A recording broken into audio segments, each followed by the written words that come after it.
하나님을 예배하는 거룩한 주일 오전 2부 11시 예배에 함께 하신 여러분 모두를 우리 주님의 이름으로 환영하고 축복합니다. 우리 하나님께 예배 드리시기 전에 앞뒤 좌우에 계신 우리 성도님들과 하나님의 은혜와 복 많이 받으시기 바랍니다 하시면서 우리 먼저 축복의 인사 나누시겠습니다. 하나님의 은혜와 복 많이 받으시기 바랍니다. 아멘. 오늘부터는 우리 주님이 우리를 위해 이 땅에 오시는 그 귀한 은혜와 사랑을 기다리는 대림절의 시작입니다. 그래서 오늘 대림절 첫 번째 주일인데 우리 대림절의 초의 불을 밝히고 예배를 시작하도록 하겠습니다.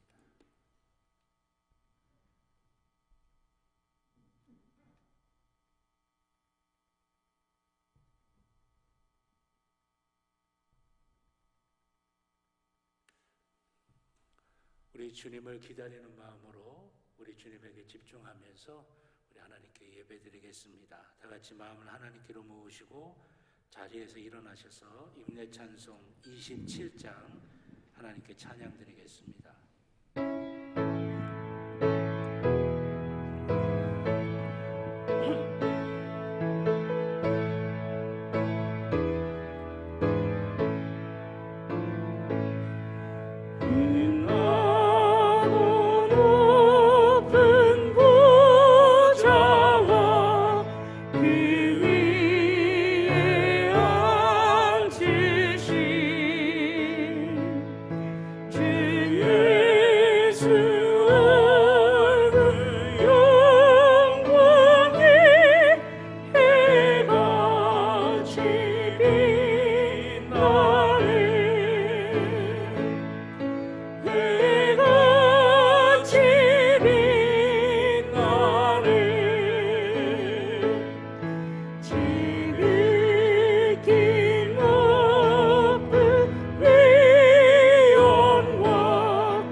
주님의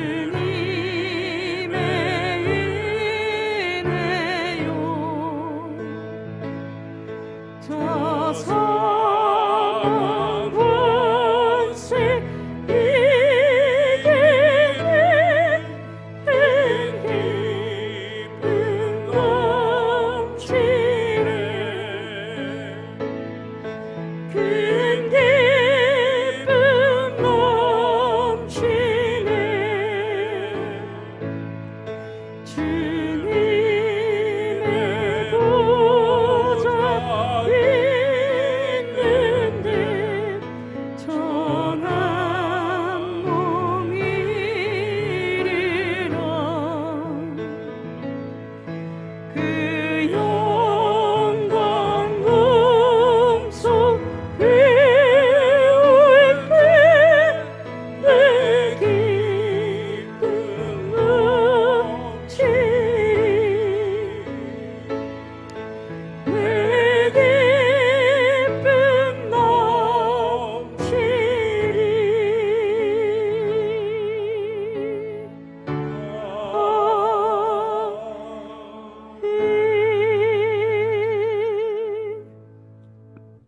할렐루야.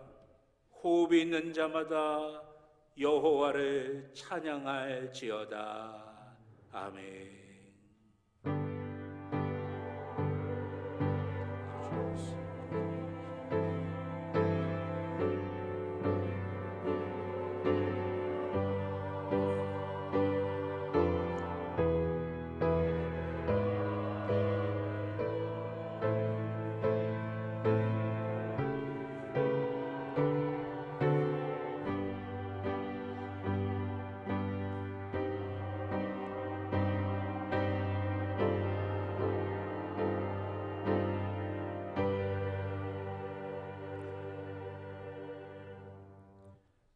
하나님 앞에 우리의 죄를 다 같이 고백하시겠습니다.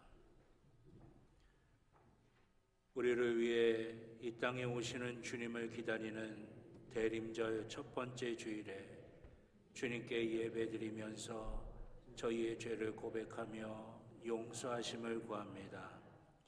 주님을 기다리는 자로서의 우리의 모습을 돌아보면 우리의 영과 육의 게으름을 고백하지 않을 수가 없습니다. 주님이 원하시는 열매를 맺는 기회를 우리에게 주셨지만 때로는 우리의 게으름 때문에, 때로는 육신의 정욕, 안목의 정욕, 이생의 자랑에 마음을 빼앗겨서 주님을 기다리는 마음과 삶의 태도를 잃어버린 채 시간만 허비하는 부끄러운 모습이 있었음을 고백합니다. 우리를 불쌍히 여기셔서 성령의 인도하심으로 주님을 기다리는 참다운 자세로 주님이 원하시는 열매를 맺는 삶을 살게 하옵소서. 예수 그리스도의 이름으로 기도드립니다. 아멘. 지난 한 주간 우리의 모든 개인적인 죄를 주님 앞에 참회하며 회개의 기도를 드리겠습니다.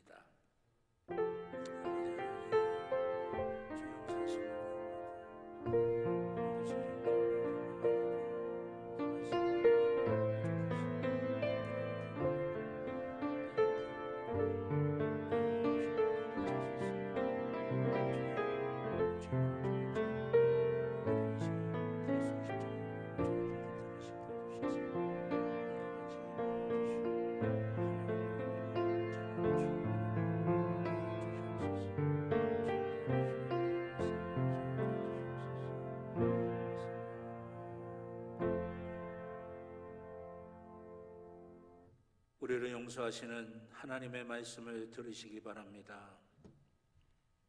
그가 우리를 흑암의 권세에서 건져내사 그의 사랑의 아들의 나라로 옮기셨으니 그 아들 안에서 우리가 속량 곧 죄사함을 얻었도다. 아멘. 교독문 66번 시편 150편의 말씀을 교독하겠습니다. 교독문 66번 시편 150편의 말씀입니다. 할렐루야. 그의 성소에서 하나님을 찬양하며 그의 능하신 행동을 찬양하며 나팔 소리로 찬양하며 소고치며 춤추어 찬양하며 큰 소리 나는 재금으로 찬양하며 함께합니다. 호흡이 있는 자마다 여호와를 찬양할지어다. 할렐루야. 아멘. 사도신경으로 우리의 신앙을 고백하시겠습니다. 나는 전능하신 아버지 하나님 천지의 창조주를 믿습니다. 나는 그의 유일하신 아들 우리 주 예수 그리스도를 믿습니다. 그는 성령으로 잉태되어 동정녀 마리아에게서 나시고 본디오 빌라도에게 고난을 받아 십자가에 못 박혀 죽으시고 장사된 지 사흘 만에 죽은 자 가운데서 다시 살아나셨으며 하늘에 오르시어 전능하신 아버지 하나님 우편에 앉아 계시다가 거기로부터 살아있는 자와 죽은 자를 심판하러 오십니다. 나는 성령을 믿으며 거룩한 공교회와 성도의 교제와 죄를 용서받는 것과 몸의 부활과 영생을 믿습니다. 아멘.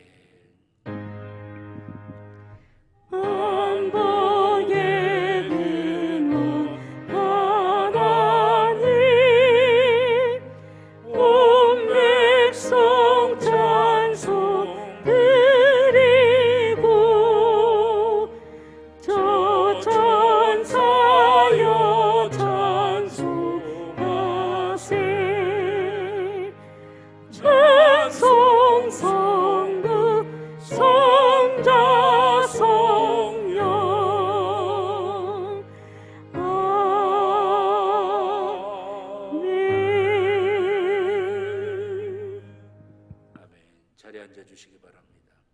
김영기 장로님 기도하시겠습니다.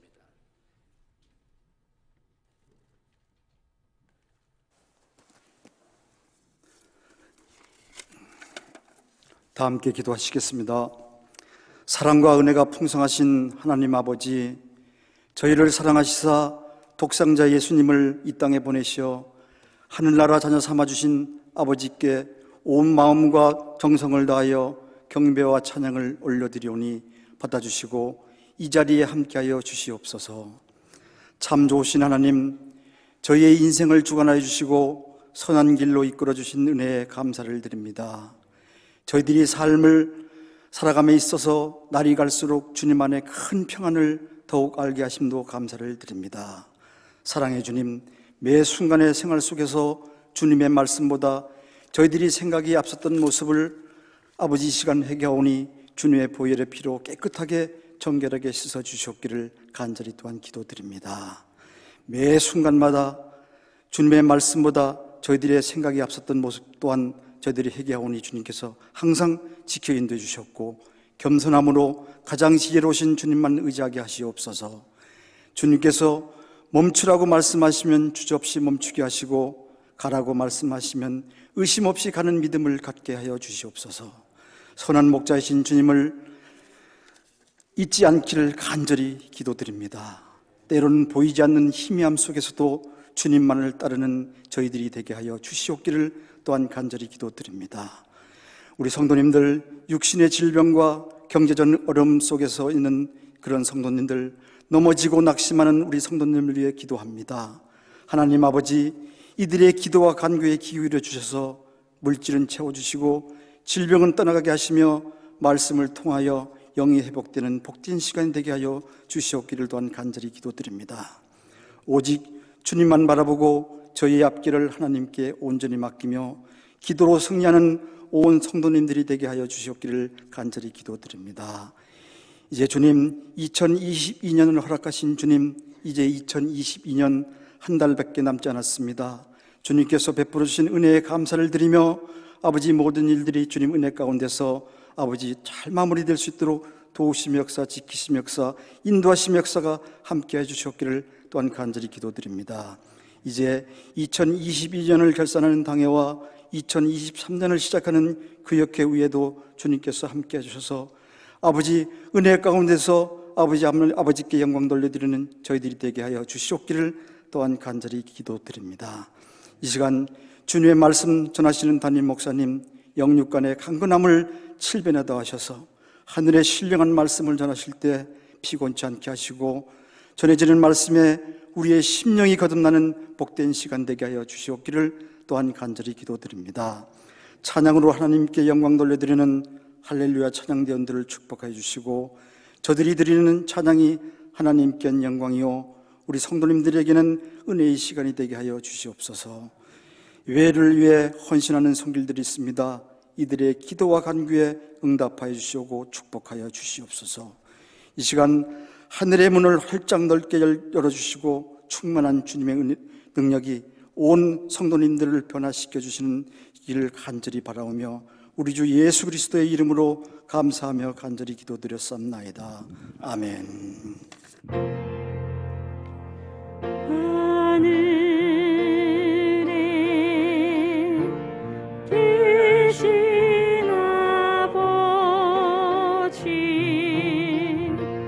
이름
하나님의 말씀은 구약성경 이사야서 32장 15절의 말씀입니다. 구약성경 1004쪽입니다. 이사야서 32장 15절 말씀입니다.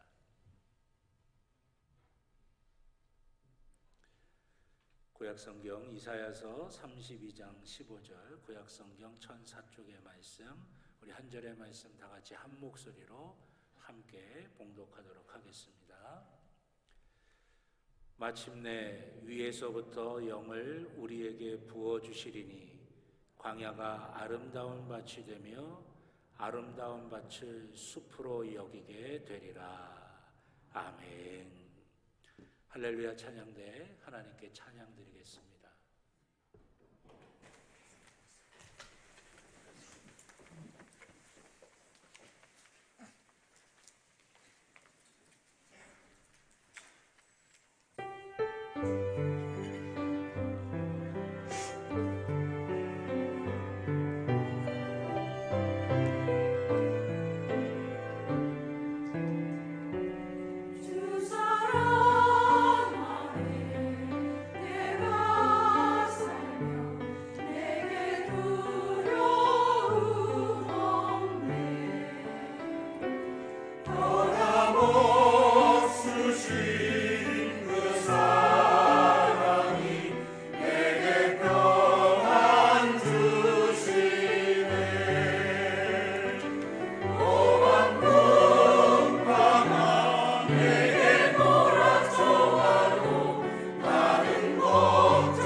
기도드리겠습니다. 주님이 나의 목자가 되셔서 어디로 이끄시든지 그곳을 따라가겠다고 믿음으로 고백한 우리 평창제일교회 모든 믿음의 식구들 위해 아버지 하나님, 하늘의 은혜가 충만하게 임하도록 인도하여 주시옵소서. 아버지 하나님을 사랑하는 마음으로 이 시간 주님 예배의 자리에 모였습니다. 아버지 하나님을 향하여 간절하게 예배를 드립니다. 하늘문을 활짝 열어주셔서 하나님의 은혜가 이 시간 우리 가운데 임하게 하여 주시옵소서.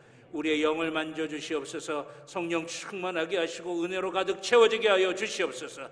우리의 마음을 만져주시옵소서. 담대하고 평안하고 기쁘고 감사가 넘치게 하여 주시옵소서.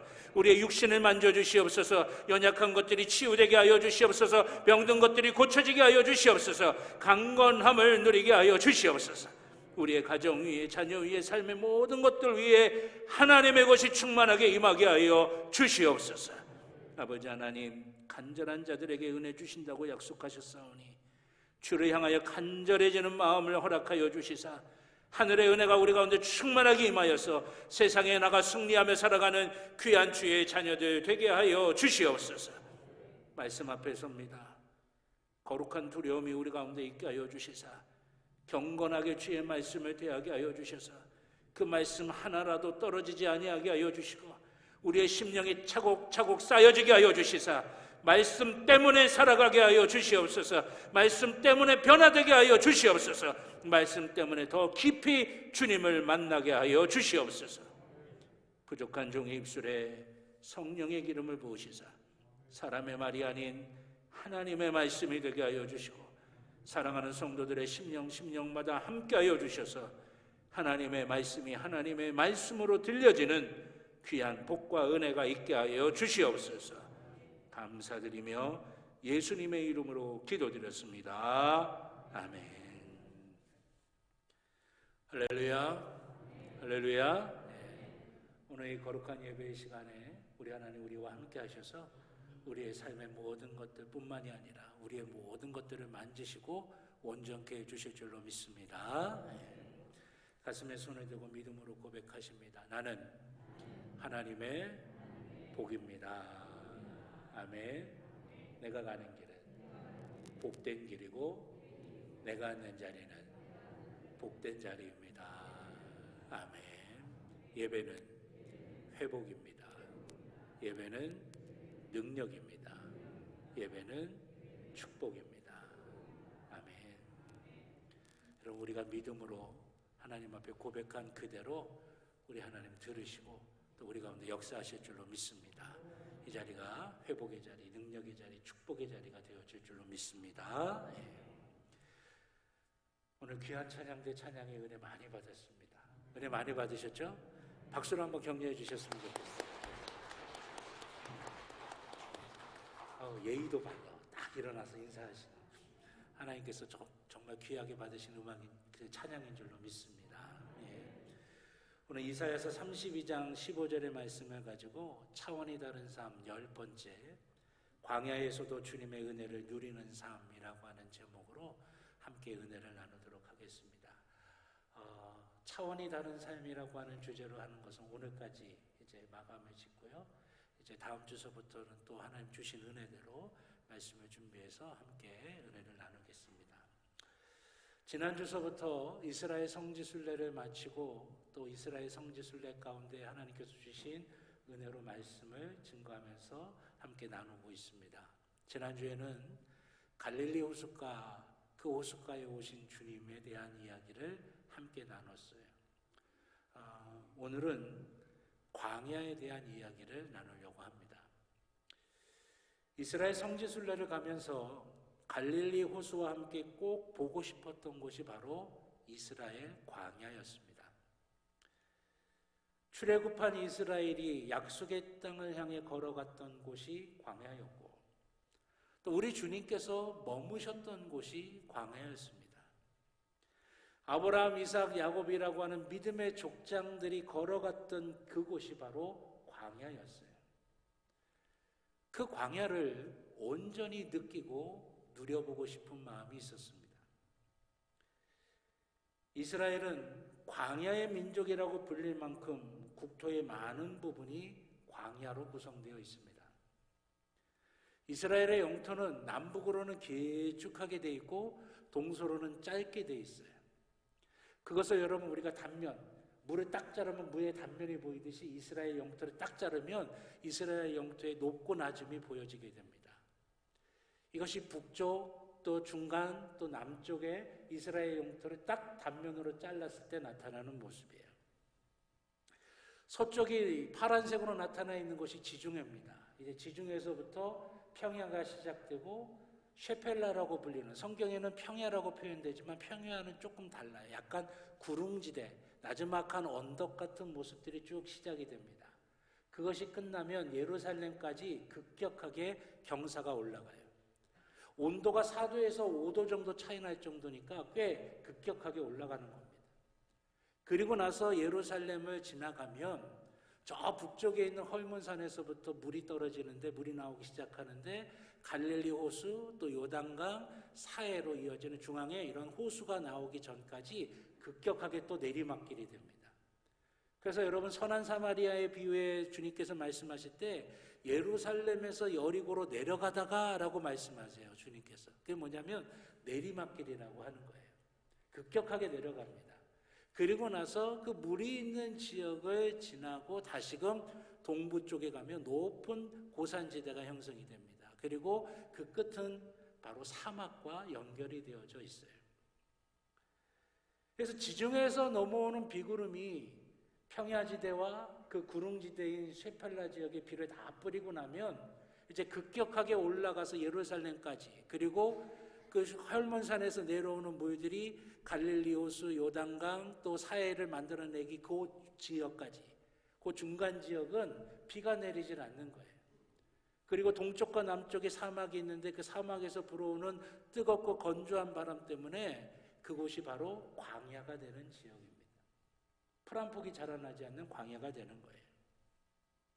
그러다 보니까 예루살렘을 지나와서 이제 여리고로 내려가는 그 길은 예루살렘을 조금만 벗어나도 바로 광야가 시작되는 기이한 현상이 일어납니다. 광야의 모습을 한번 제가 사진에 찍었는데, 제가 가다가 중간에 서는 지점에서 찍은 거예요.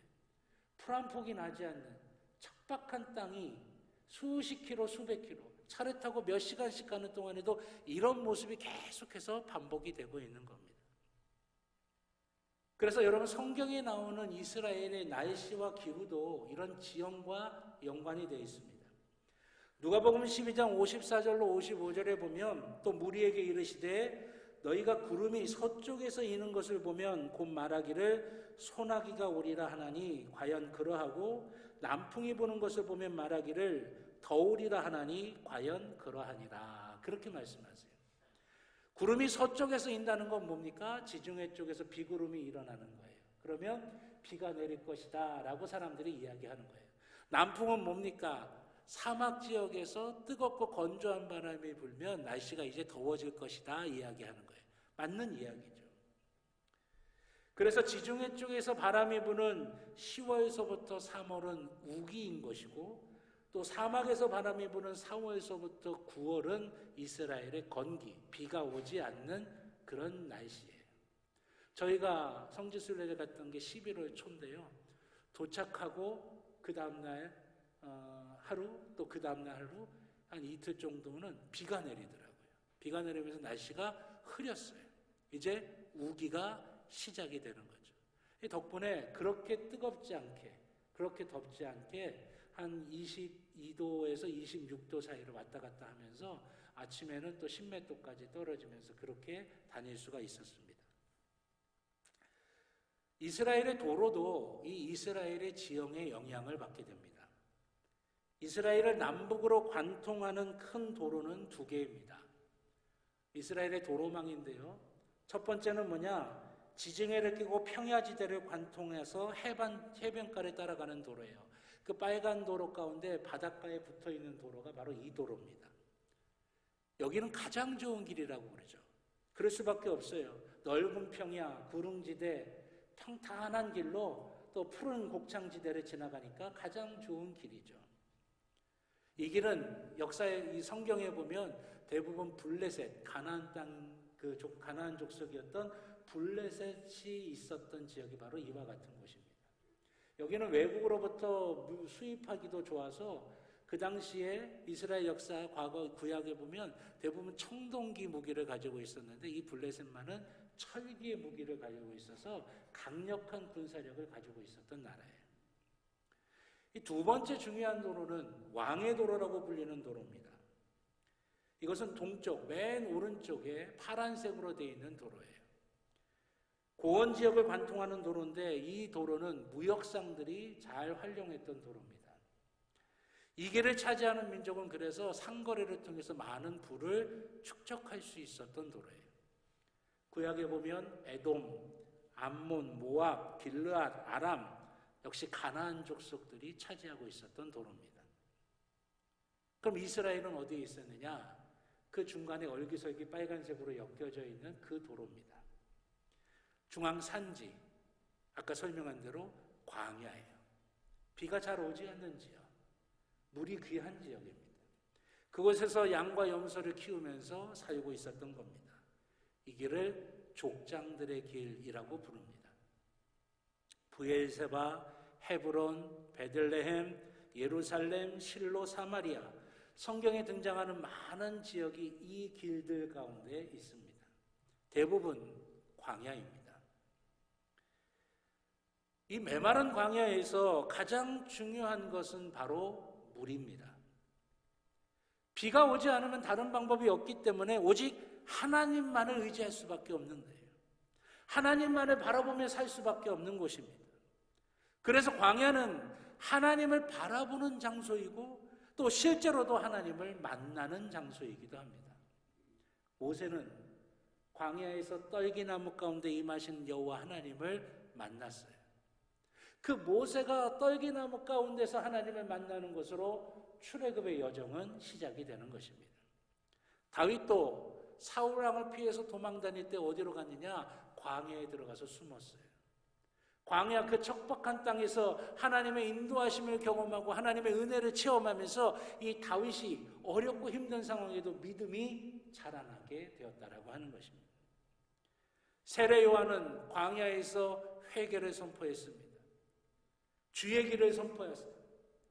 광야에서 세례 요한의 사역이 있은 거예요. 우리 주님도 공생애를 시작하시기 전에 광야에서 40일 동안 금식하시며 기도하시기도 하셨고 사단의 시험을 말씀으로 물리치시기도 하셨습니다.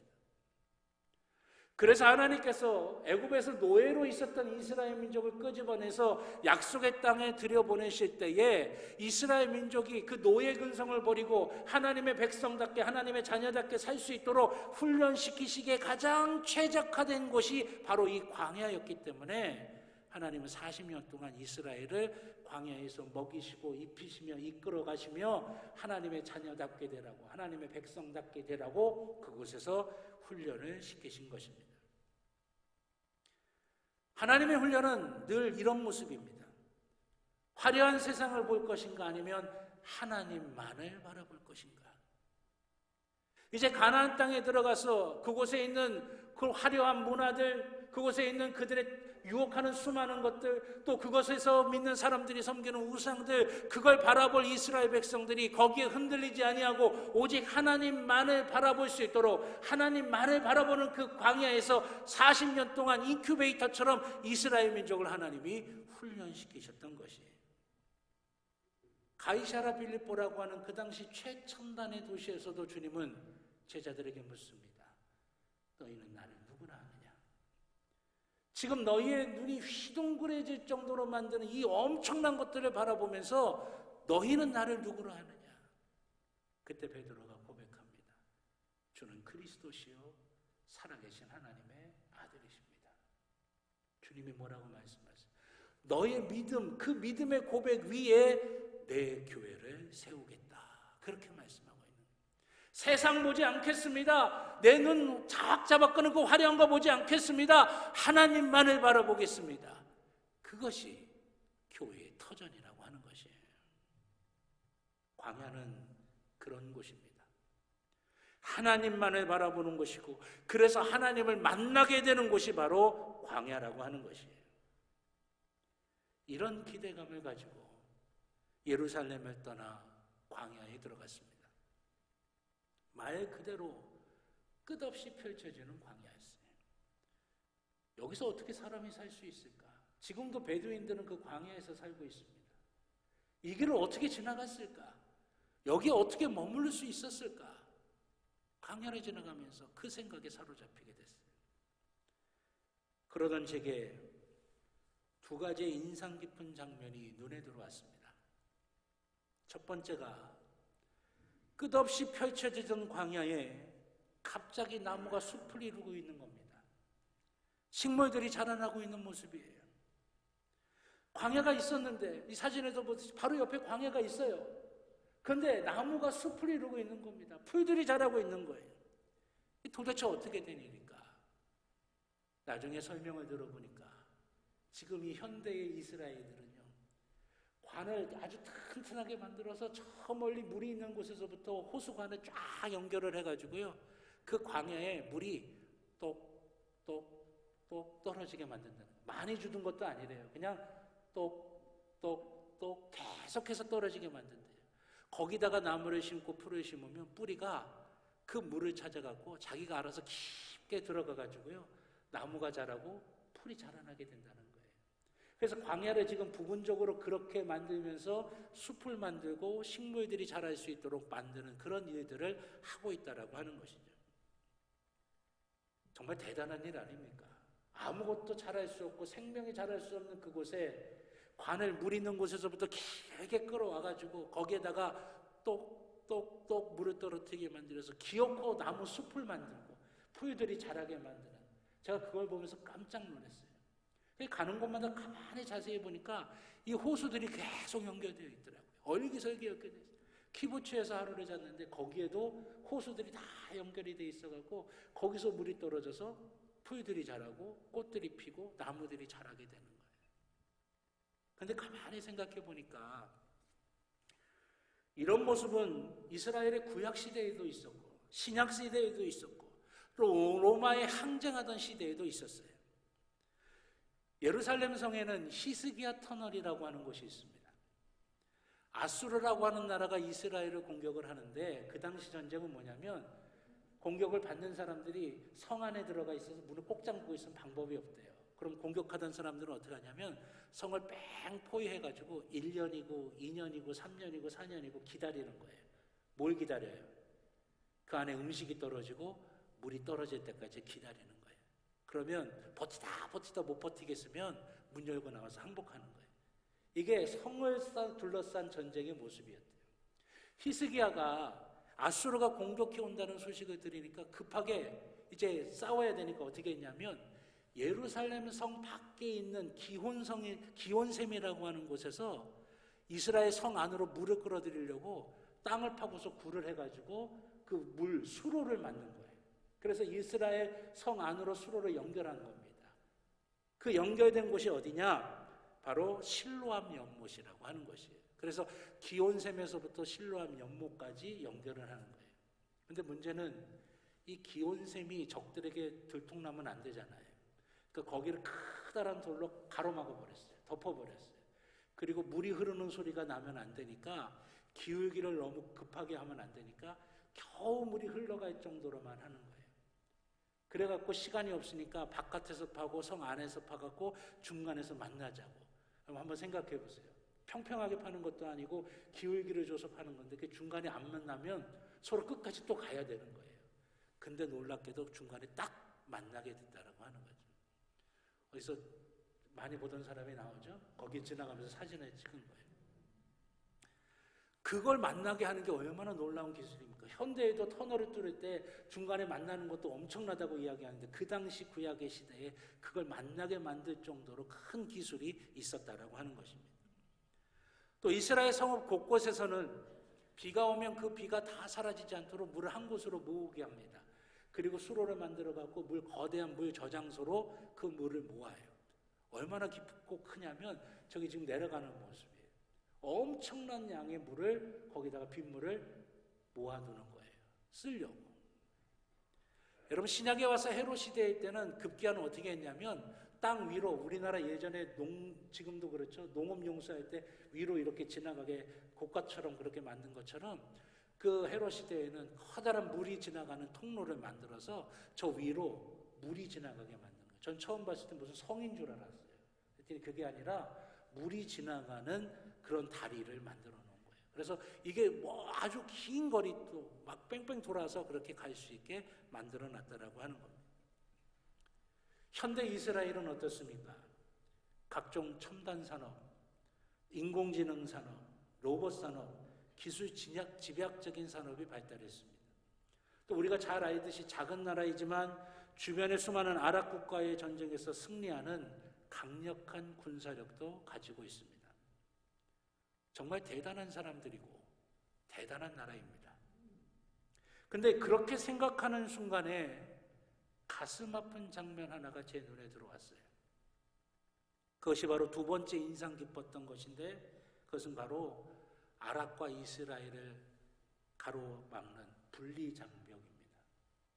잘 아실 겁니다. 높은 콘크리트 벽을 아랍 사람들이 사는 지역과 이스라엘 사람들이 사는 지역을 다 가르는 분리장벽을 세워놓은 거예요. 비단 광야에만 있었던 것이 아니었습니다. 이스라엘 곳곳의 분리장벽을 통해서 아랍과 이스라엘을 분리시킵니다. 이 분리장벽의 기레기가 총 724km라고 합니다.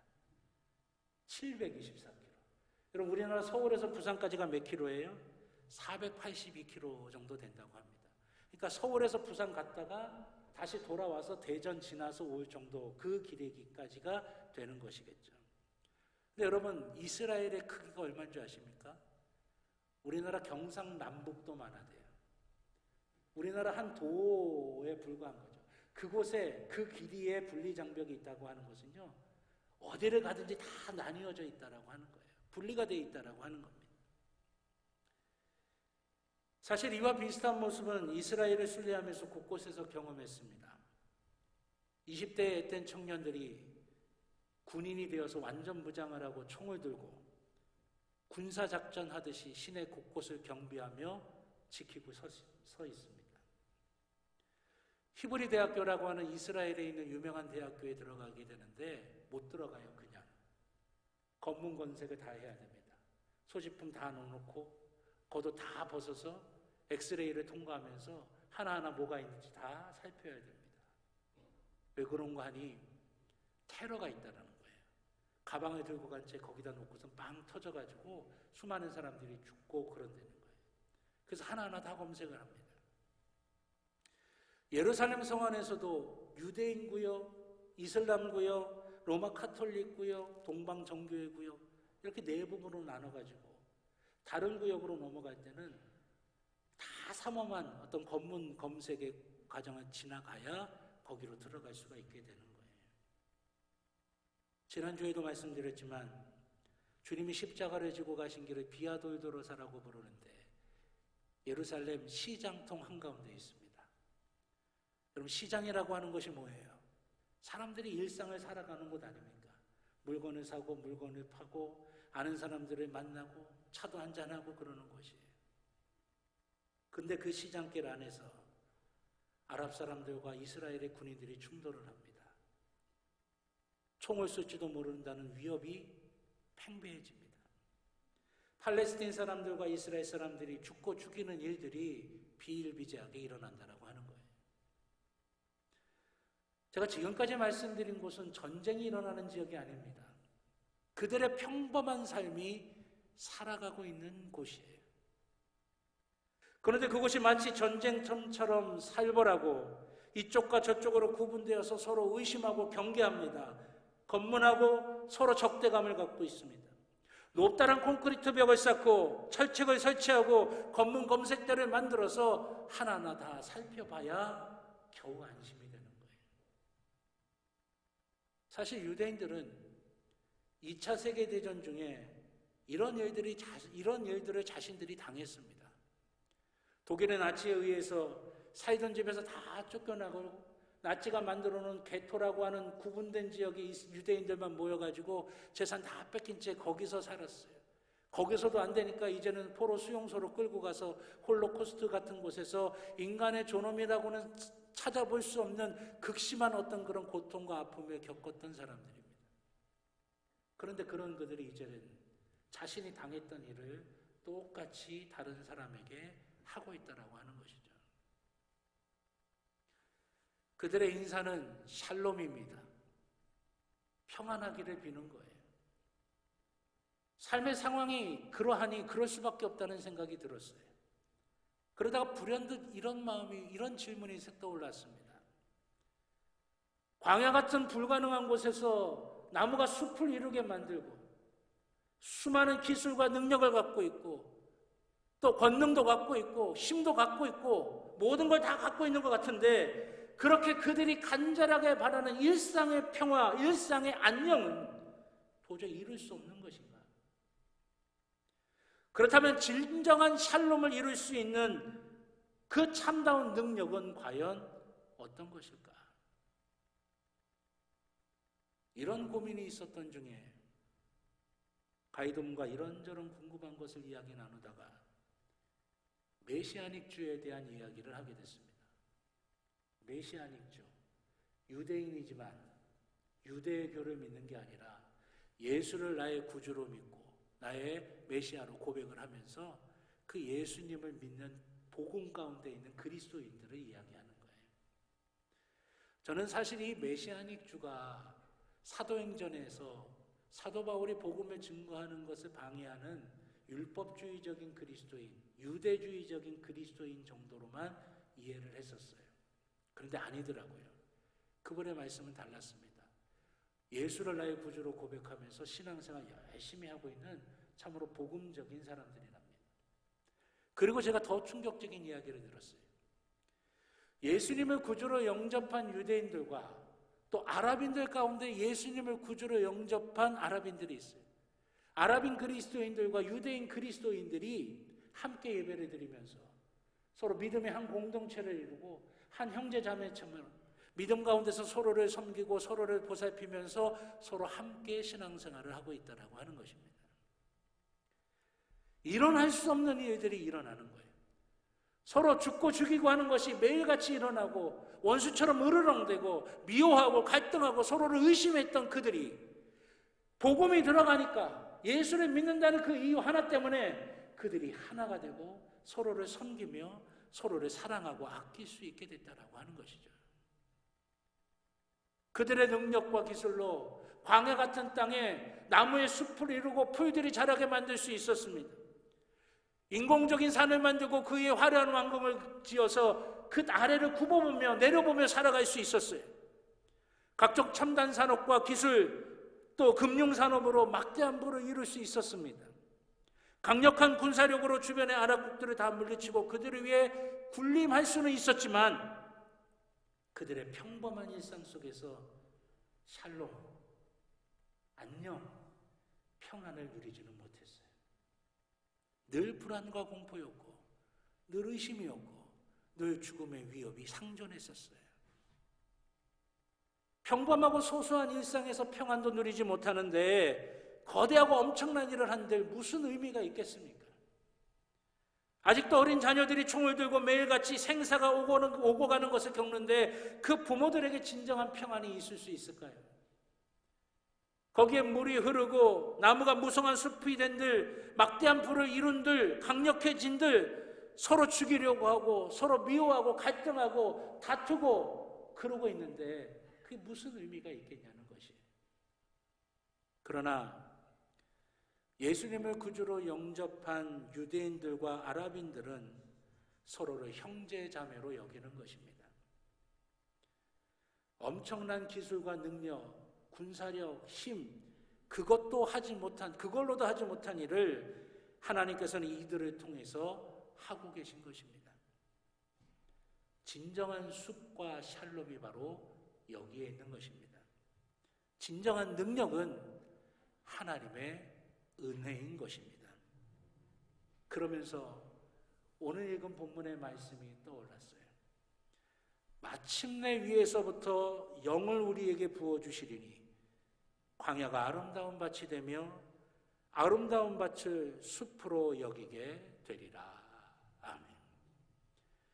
위에서 부어지는 영, 마침내 위에서 부어지는 영, 인간의 모든 능력, 인간의 모든 가능성이 끝나는 그 지점에서 마침내 위에서부터 부어지는 영, 하나님의 은혜입니다. 하나님의 은혜가 내려지는 그 순간에 광야가 밭이 되고 숲이 되고 그 광야 한가운데서도 샬롬을 누릴 수가 있게 된다라고 하는 것이에요. 그러기에 사랑하신 여러분, 지금 나의 삶이 광야 같다 하더라도 두려워하지 마십시오.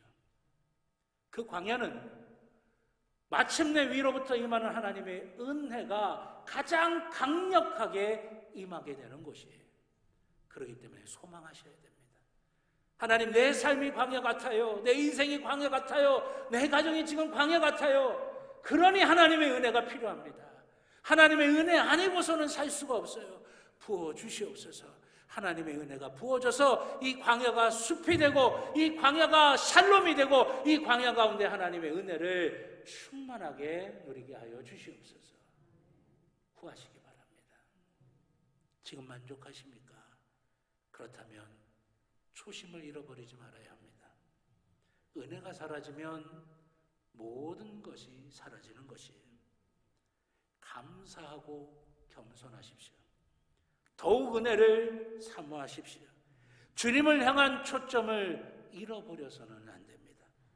그럴 때 하나님의 은혜로 우리 삶의 모든 것들이 숲을 이루고 하나님의 샬롬이 임하면서 광야 같은 곳이 있다 하더라도 그곳 한복판에서도 하나님의 인도하심과 하나님의 샬롬을 누리는, 하나님이 이루어주시는 숲을 누리는 귀한 삶을 살게 될 줄로 믿습니다.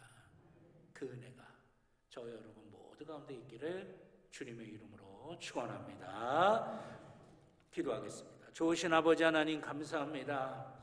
아버지 하나님, 우리 가운데 함께하여 주셔서 우리의 삶에 광야 같은 부분이 있다 하더라도 하나님의 은혜로 말미암아 그곳이 숲이 되고 샬롬이 되고 은혜가 되게 하여 주시옵소서.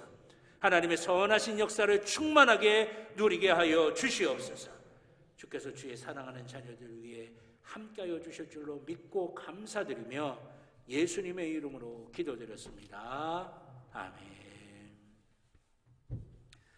오늘 이 시간에는 세례 예식을 베풀도록 하겠습니다. 우리 김정수 장로님께서 세례 받으실 분들 호명 입석해 주시겠습니다.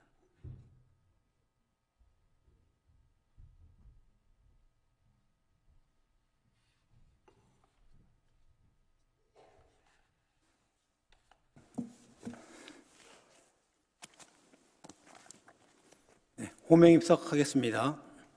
이 호명 입석은 죄 가운데 있던 우리를 주님께서 부르신 것을 나타내는 것입니다.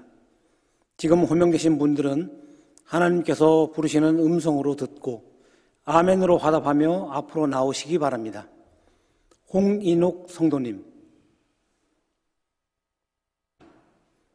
방극명 성도님,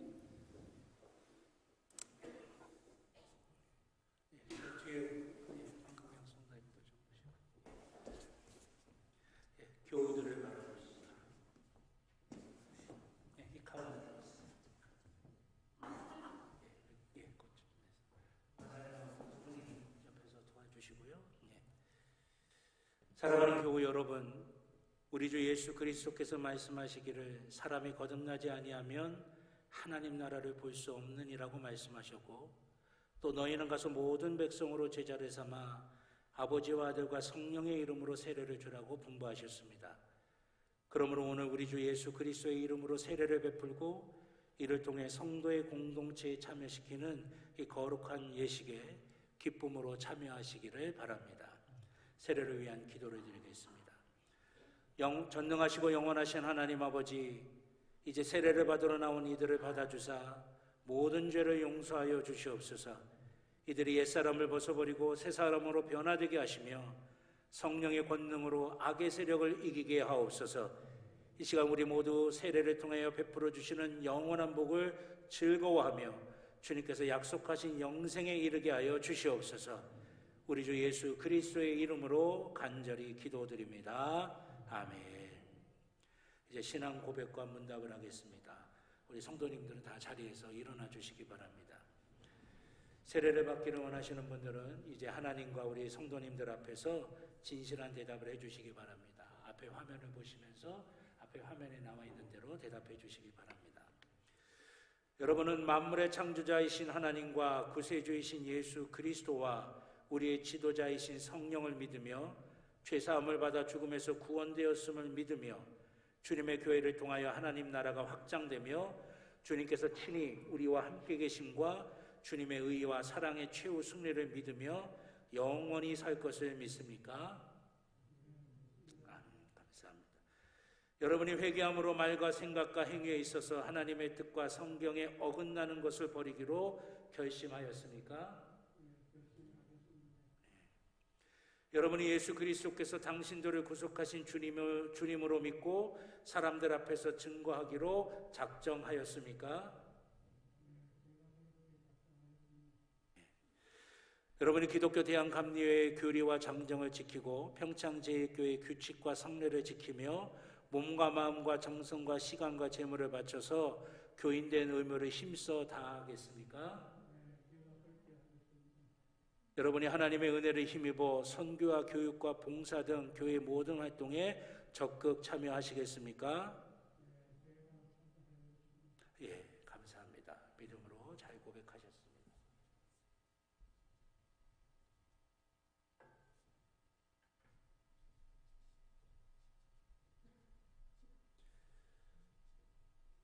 세례수를 위한 성별의 기도를 드립니다. 천지와 만물을 창조하신 하나님 아버지, 성례를 위하여 우리에게 임무를 주시니 감사합니다.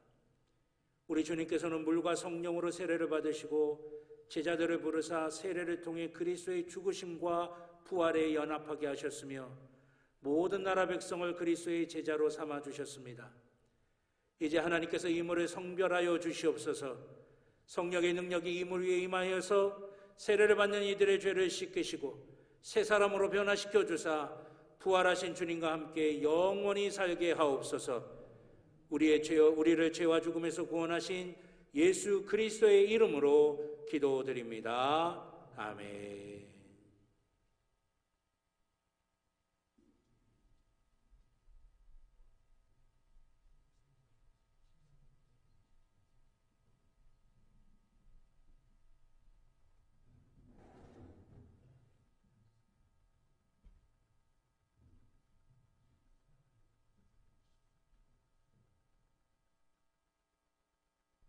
통일로 내가 성부와 성자와 성령의 이름으로 세례를 주노라. 아멘. 주께서 받으시고 주의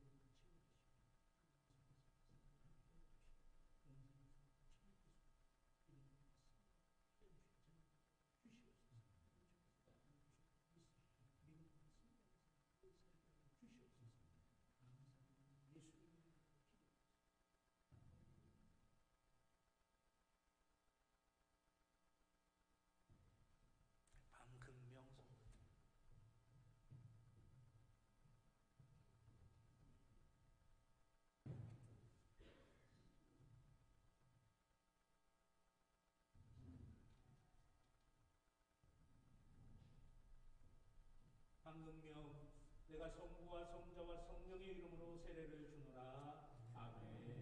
주께서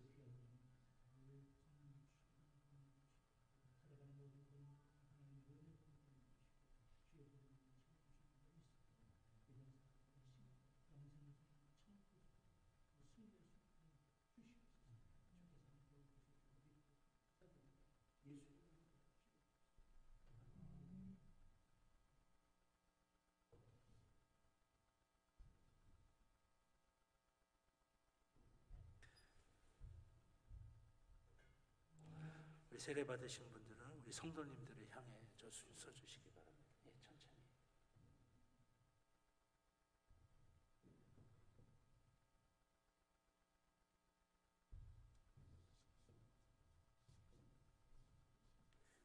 이제 우리 성도님들에게 권면합니다. 이제 여기 나와 있는 이들이 성부와 성자와 성령의 이름으로 세례를 받았습니다. 오늘 세례받은 분들은 하나님 나라의 백성이 되었습니다. 이후로는 이들이 성숙한 그리스도인이 될 때까지 사랑으로 이들의 신앙생활을 도와주시기를 바랍니다. 제가 이제 공포합니다. 이제 제가 하나님께서 주신 권위를 가지고 공포합니다. 오늘 세례를 받으신 방극명 성도님, 홍인옥 성도님께서 성경의 말씀과 감리교 교리와 장정의 의거에 우리 평창제일교회의 세례 입교인이 되었음을 성부와 성자와 성령의 이름으로 선언합니다. 우리 축하의 박수 해주시기 바랍니다. 우리 원성도들이 이제 축복의 찬양을 먼저 우리 함께 찬양하시면서 우리 축복하시겠습니다.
하나님께 영광의 복수를 드리겠습니다.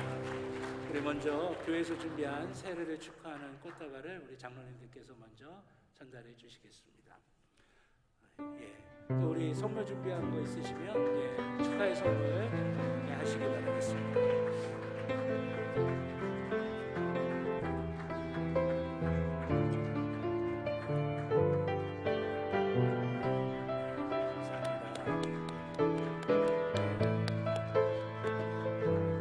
세례는 영적인 생일이기도 합니다. 그래서 우리가 함께 마음껏 축하하는 시간이 있습니다. 이제 인사하고 들어가실 텐데요.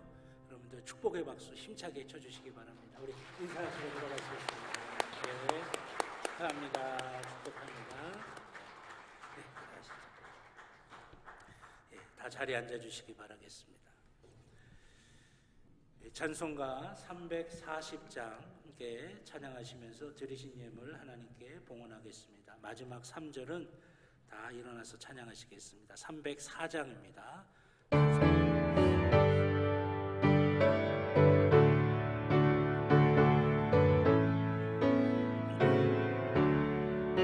그 크신 하나님의 사랑 말로 다 영영 못하네. 저 높고 높은 별을 넘어 이 낮고 낮은 땅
예물을 위하여 기도드리겠습니다. 주님 사랑하는 마음으로 주신 은혜가 너무나 감사해서 예배드리는 이 시간 기도하며 정성을 다해 구별하여 준비한 예물 주님 앞에 드립니다.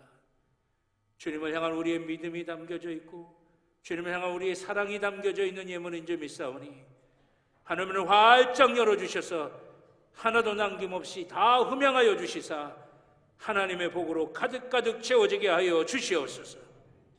우리의 영혼 위에, 우리의 심령 위에, 우리의 육신 위에, 가정과 일터와 자녀들 위에 하나님의 큰 복이 임하게 하여 주시옵소서. 예물이 쓰여지는 것도 우리 하나님 기뻐하시게, 우리 하나님 원하시는 대로 주님의 뜻에 맞춰 잘 사용되게 하여 주시사 30배, 60배, 100배의 결실을 거두게 하여 주시옵소서. 감사드리며 예수님의 이름으로 기도드렸습니다. 아멘. 감사합니다. 교회 소식 몇 가지 말씀드리겠습니다. 주보를 참조해 주시기 바랍니다. 이번 주일은 주님이 이 땅에 오시는 것을 기념하는 대림절 첫 번째 주일입니다. 그동안 강림절, 대강절, 대림절 이렇게 섞어서 사용을 했었는데요. 이번에 감리교 신앙과 직제위원회에서 감리교는 대림절로 공통 통용해서 쓰기로 결정을 했습니다.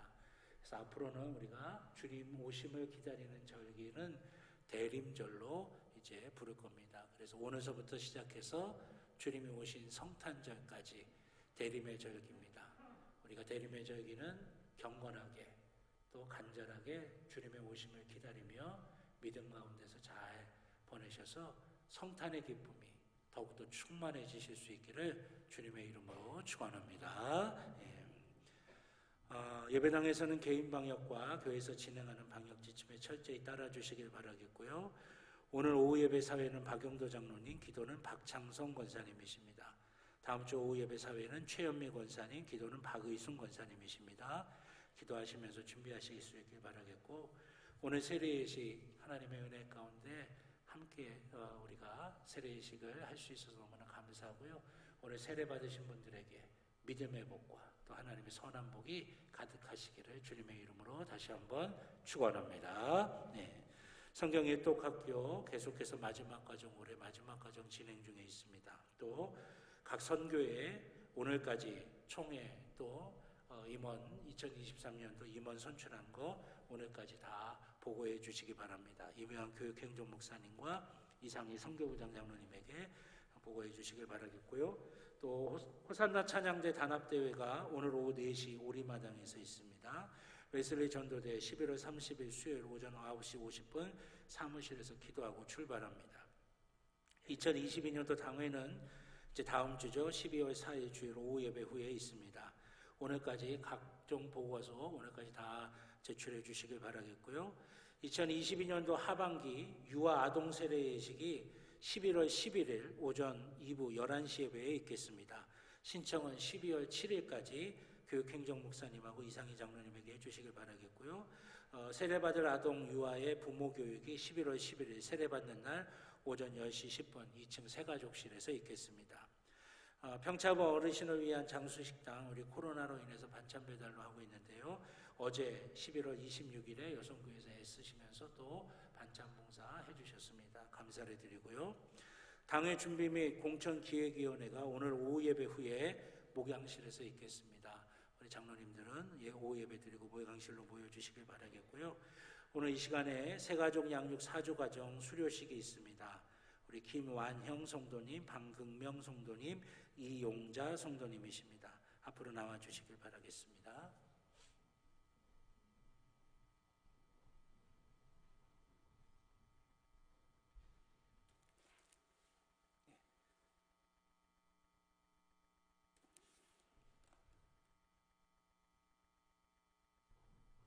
제가 내려가는 게 더 나을 뻔한 것 같은데.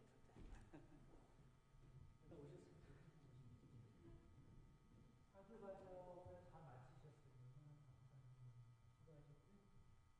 성경을 원하시는 분에게는 성경을, 십자가를 원하시는 분들에게는 십자가를 선물해 드립니다.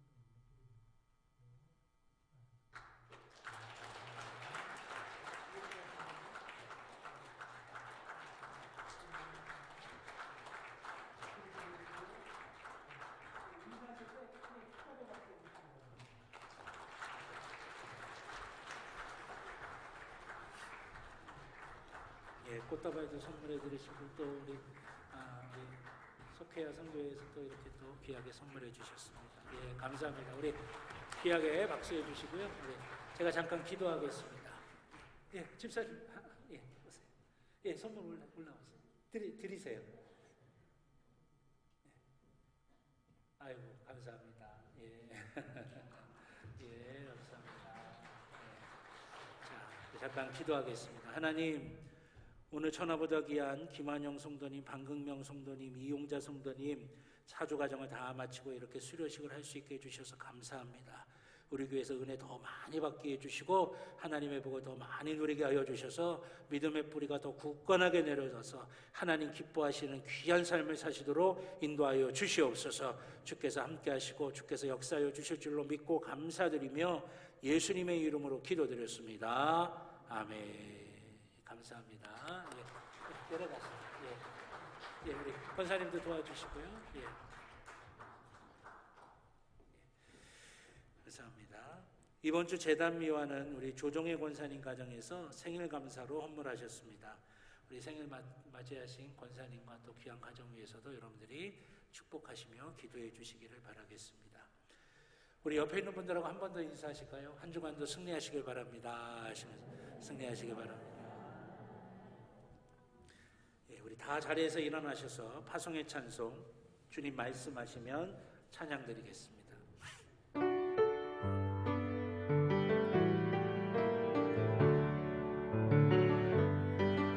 주님 말씀하시면 내가 나가리라.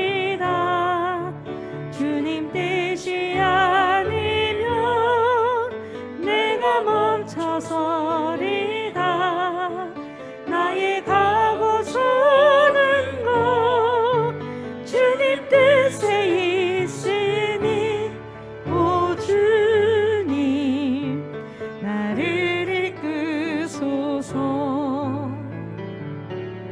뜻하신 그곳에 나의 길 원합니다.